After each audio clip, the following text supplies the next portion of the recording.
광양에서 지적장애 진단을 받은 20대 청년이 평소 친하게 지내던 초중학교 남학생 여러 명을 지속해서 성추행하는 일이 발생했습니다.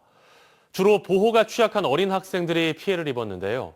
재발 방지 대책이 필요하다는 목소리가 높아지고 있습니다. 유민호 기자입니다. 청년이 학생들에게 접근한 곳은 주로 학교 인근 여러 놀이터였습니다.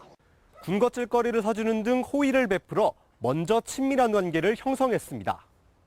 그렇게 친해진 학생들에게 신체를 만지거나 만져달라는 등 지속해서 추행이 이어졌습니다.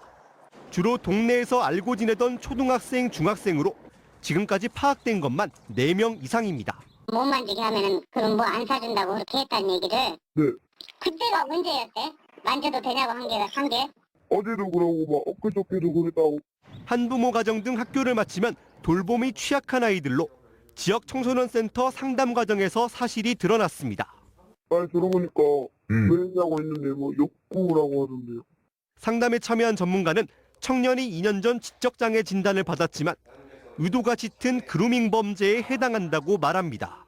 또 청년이 학생들의 요구로 담배를 사다 주는 등 비행으로 이어지고 있어 피해가 번지기 전 이를 바로잡아야 한다고 강조합니다.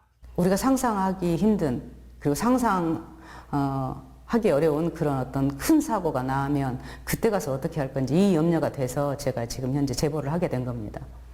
문제는 상담기관 등 지역사회가 가해 청년의 행동을 제어하는 데 어려움을 겪고 있다는 겁니다.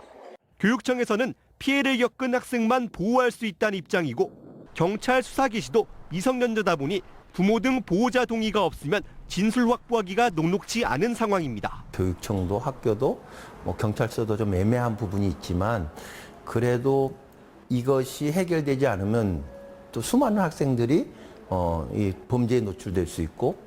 청년은 취재진과 만난 자리에서 호기심의 한 행동이라며 다시는 이를 반복하지 않겠다고 밝혔습니다.